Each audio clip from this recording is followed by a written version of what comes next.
আসসালামু আলাইকুম। রেনেসার শম্পা কুকিং রেসিপিতে আপনাদের সবাইকে ওয়েলকাম। আপনারা সবাই কেমন আছেন? আশা করি সবাই অনেক ভালো আছেন। আলহামদুলিল্লাহ, আমিও ভালো আছি। আজকে আমি আপনাদের জন্য নিয়ে এসেছি বেঁচে যাওয়া ভাত দিয়ে কিভাবে খুব সহজে আমরা ফ্রাইড রাইস তৈরি করে নিতে পারি। এভাবে যদি ফ্রাইড রাইস তৈরি করা যায়, খেতে কিন্তু অসম্ভব মজা লাগে। ঘরে থাকা উপকরণ দিয়েই খুব সহজে আমরা এভাবে ফ্রাইড রাইস তৈরি করে নিতে পারি। তার জন্য এখানে আমি 1 প্লেট পোলাও ভাত নিয়েছি আর 1 প্লেট নিয়েছি সাদা ভাত। এই 2 রকম ভাতই অবশ্যই অবশিষ্ট ছিল, তাই রাত্রিবেলায় হঠাৎ মন চাইলো যে ফ্রাইড রাইস তৈরি করব। সেই ভাতটা নষ্ট না করে সেটাই আমি কাজে লাগিয়ে নিয়েছি। কিভাবে আমি অবশিষ্ট ভাত দিয়ে ফ্রাইড রাইস তৈরি করেছি সেই রেসিপিটা দেখতে থাকুন। ভাত দিয়ে ফ্রাইড রাইস তৈরির জন্য ভাতগুলো কিন্তু একটু ঝরঝরা থাকতে হবে, তাহলে ফ্রাইড রাইসটা একেবারেই পারফেক্ট হবে। এই ফ্রাইড রাইসটা তৈরির জন্য আমি 2 রকম ভাতের সাথে কিছু সবজি কেটে নিয়েছি। আমি যে সবজি কেটে নিয়েছি, খেয়াল রাখতে হবে সবজিগুলা যেন ফ্রেশ হয়। ফ্রেশ সবজি দিয়ে ফ্রাইড রাইস করলে খেতে কিন্তু বেশি টেস্টি হয়। এখানে আমি যে উপকরণগুলো নিয়েছি, বাঁধাকপি, পেঁয়াজ কলি, মিষ্টি কুমড়া, ফুলকপি আর বিনস। এখানে মটরশুঁটি নিয়েছি। অবশ্যই ফ্রাইড রাইস তৈরির জন্য মটরশুঁটিটা নিতে হবে। মটরশুঁটিটা দিলে ফ্রাইড রাইসটা দেখতেও লোভনীয় হয় আর টেস্টটাও কিন্তু একটু বেড়ে যায়। চুলায় প্যান বসিয়ে দিয়েছি। গরম প্যানে আমি পর্যাপ্ত পরিমাণ সরিষার তেল দিয়ে নেব। তেলের পরিমাণটা যে খুব বেশি দিতেছি সেটা না, আমি প্রয়োজন অনুযায়ী তেলটা দিয়ে দিচ্ছি।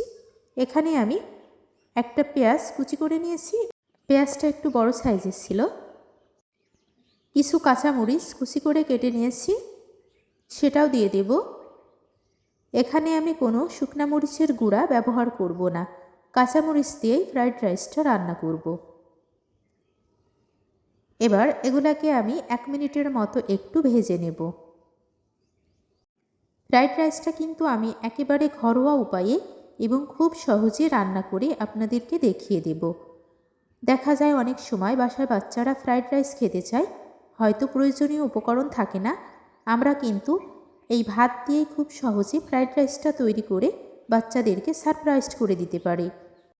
এখনকার সব বাচ্চারাই কিন্তু ফ্রাইড রাইস, চিকেন ফ্রাই, তারপর দেখা যায় হালিম, ফুচকা, চটপটি এগুলা বেশি পছন্দ করে। এখানে আমি 2টা এলাচ আর 2 টুকরা দারচিনি নিয়েছি, সেটা দিয়ে দিলাম। এক্সট্রা আমি মশলা ইউজ করব না। এখানে ঘরে থাকা যে উপকরণগুলো রয়েছে, মানে যে মশলাগুলা, সেইগুলাই আমি ব্যবহার করব। আর অতিরিক্ত মশলাও দেব না। সামান্য কিছু উপকরণ দিয়েই আমি এই রেসিপিটা তৈরি করব। এই পর্যায়ে আমি কেটে রাখা সবজিগুলা দিয়ে নেব। একটা বিষয় খেয়াল রাখতে হবে, সবজিগুলা কাটার আগেই কিন্তু ধুয়ে নিতে হবে। কাটার পর যদি সবজিগুলা আমি ধুতে যাই তাহলে কিন্তু ভাজতে অসুবিধা হবে আর ফ্রাইড রাইসটা তখন ঝরঝরা হবে না। সবজিগুলাকে একটু নরম করে ভেজে নিতে হবে, যেন ভাতের সাথে মেশানোর পর খুব সহজে মিশে যায়। আর সবজিগুলা ঢেকে দেওয়া যাবে না। স্বাদ মতো লবণ দিয়ে নিচ্ছি। আমি এখানে শুধু গোলমরিচের গুঁড়াটা ব্যবহার করব। এই ফ্রাইড রাইসটা খেতে কিন্তু অনেক বেশি টেস্টি হয়েছিল। আর এভাবে যদি আপনারা বাসাতে ট্রাই করেন, আশা করি আপনাদেরও অনেক ভালো লাগবে।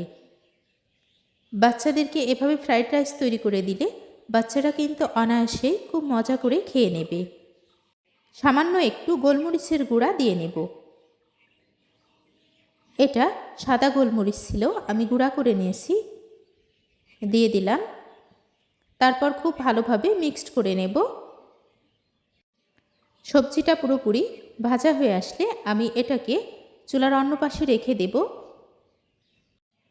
তারপর আমি 2টা ডিম ফ্রাই করে নেব।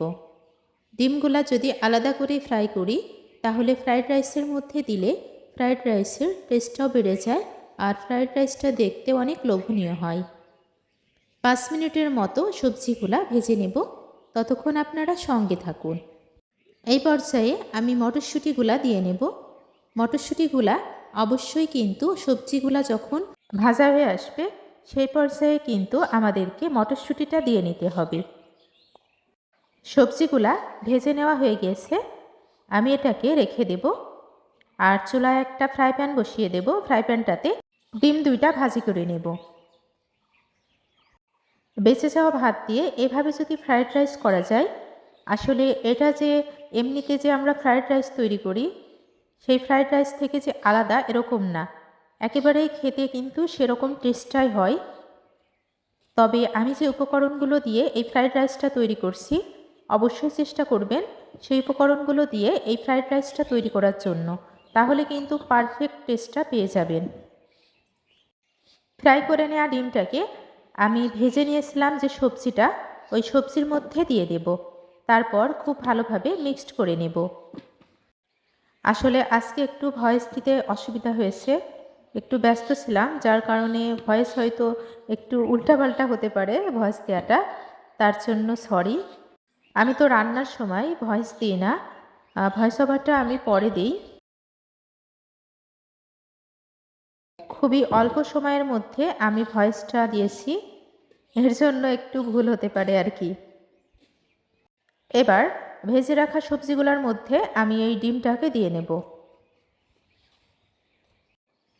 ফ্রায়েড রাইস তৈরির সময় যদি আমরা সবজিগুলা আলাদা করে একটু ভেজে নিই, তাহলে কিন্তু সবজির টেস্টটাও ভালো আসে আর ফ্রায়েড রাইসটাও খেতে টেস্টি হয়। সবজিগুলা ভাজার সময় খেয়াল রাখতে হবে যেন সবজির কালারটা নষ্ট না হয়ে যায়। আমি আরও একটু গোলমরিচের গুঁড়া দিয়ে দিলাম, এটা কালো গোলমরিচের গুঁড়া। এটাকেও খুব ভালোভাবে মিক্সড করে নিলাম। এবার 4 টেবিল চামচ পরিমাণ টমেটো সস দিয়ে নেব। আমার হাতের কাছে টমেটো সসটাই ছিল, তাই আমি টমেটো সসটাই দিয়ে নিয়েছি। আপনাদের কাছে যদি সয়া সস, চিলি সস থেকে থাকে তাহলে অবশ্যই আপনারা সেটা অ্যাড করতে পারেন। খুব ভালোভাবে টমেটো সসটাকে আমি মিক্সড করে নিয়েছি। এখন 2 প্লেট ভাত আমি এই কড়াইয়ের মধ্যে দিয়ে 5 থেকে 7 মিনিটের মতো জাল করে নেব। আজকের ভয়েসটা ছাদের উপরে দেওয়ার কারণে আসলে এতটা পাখি ডাকছে, পাখির কিচিরমিচির শব্দ, আমার মনে হয় সেটা শুনতে পারছেন। আমি কিন্তু এটা এডিট করে ভয়েসটা নেইনি, একেবারেই কিন্তু রিয়েল পাখির ভয়েস এটা। আমার কাছে খুবই ভালো লাগছে পাখির ভয়েসটা। পাশে হচ্ছে বাঁশঝাড় আছে, সেই বাঁশঝাড়ে পাখি বসেছে, সেগুলো ডাকাডাকি করছে। আমি এই ভাতগুলোকে খুব ভালোভাবে মিক্সড করে তারপর 5 থেকে 7 মিনিটের মতো চুলায় জাল করে নেব। আর একটু ভালোভাবে ভেজে নিতে হবে যাতে ভাতটা ঝরঝরা হয়।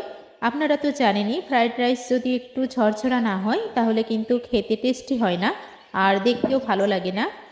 আমি এখানে শুধু 1 টেবিল চামচের মতো ঘি অ্যাড করব। ঘিটা দিলে ফ্লেভারটাও দারুণ আসবে আর খেতেও কিন্তু একটু মজা লাগবে। আর ফ্রায়েড রাইস তৈরির সময় ঘি, বাটার অবশ্যই এগুলো দিলে টেস্টটা আরও বেড়ে যায়। আমার এই রেসিপি ফলো করে আপনারা যদি বাসাতে ফ্রায়েড রাইস তৈরি করেন অবশ্যই আপনাদেরও অনেক ভালো লাগবে। এতটা টেস্টি হয় এই ফ্রায়েড রাইসটা, সেটা আপনারা তৈরি করে দেখলেই কিন্তু বুঝতে পারবেন। বাসায় বাচ্চাদের আবদারে এভাবে ফ্রায়েড রাইস তৈরি করে দিতে পারে, বলা যায় এটা একটা ফাঁকিবাজি ফ্রায়েড রাইস রেসিপি। ফ্রায়েড রাইসটা হয়ে এসেছে, এখন আমি খাওয়ার জন্য সার্ভিং ডিশে পরিবেশন করে নেব। ফ্রায়েড রাইসের কালারটাও কিন্তু অসম্ভব দারুণ এসেছে। চিকেন ছাড়াই আমি ফ্রায়েড রাইস তৈরি করে নিয়েছি। আমি খুব সহজে এবং ঘরোয়া উপায়ে ঘরে থাকা ভাত দিয়েই আমরা কিভাবে ফ্রায়েড রাইস তৈরি করে নিতে পারি সেই রেসিপিটাই কিন্তু আপনাদের সাথে শেয়ার করলাম। আমি 1 টেবিল চামচ পরিমাণ ঘি দিয়ে নিয়েছি। ঘি দেওয়ার পর আমি 1 মিনিটের মতো আবারও একটু ভালোভাবে মিশিয়ে নিচ্ছি যাতে পুরো ফ্রায়েড রাইসের সাথে ঘিটা ভালোভাবে মিশে যায়। আপনারা যারা প্রথম থেকে শেষ পর্যন্ত আমার ভিডিওর সঙ্গে জুড়েছিলেন সবাইকে অসংখ্য অসংখ্য ধন্যবাদ। ফ্রায়েড রাইসটা আমি এখন একটা ডিশে উঠিয়ে নেব। খুব মজাদার এই ফ্রায়েড রাইস রেসিপিটা অবশ্যই আপনারা বাসাতে ট্রাই করবেন। যদি আপনারা বাসাতে ট্রাই না করেন অবশ্যই কিন্তু মিস করবেন। খুব সহজে এবং ঘরোয়া উপায়ে, ঘরোয়া উপকরণে, ঘরে থাকা ভাত দিয়ে এই ফ্রায়েড রাইস রেসিপিটা আপনাদের কাছে যদি ভালো লেগে থাকে অবশ্যই আমার কমেন্ট বক্সে জানাবেন। আর যদি অতিরিক্ত ভালো লেগে থাকে তাহলে ফ্রেন্ডস অ্যান্ড ফ্যামিলিদের মাঝে শেয়ার করবেন। আপনারা যারা যারা আমার এই রেসিপিটি দেখতেছেন কিন্তু এখনও লাইক দেন নাই, প্লিজ একটা লাইক দিয়ে দেবেন। আর যদি আমার এই চ্যানেলটি সাবস্ক্রাইব না করে থাকেন আমার ভিডিও দেখতে দেখতে যদি ভালো লেগে যায় অবশ্যই আমার চ্যানেলটি সাবস্ক্রাইব করে আমার পাশেই থেকে যাবেন। আর যে সকল বন্ধুরা আমার চ্যানেলটি সাবস্ক্রাইব করেছেন তাদের সবাইকে অনেক অনেক ভালোবাসা আমার পাশে থাকার জন্য এবং আমাকে সাপোর্ট করার জন্য। আসসালামু আলাইকুম ওয়া রাহমাতুল্লাহি ওয়া বারাকাতুহু। আল্লাহ হাফিজ। Thanks for watching.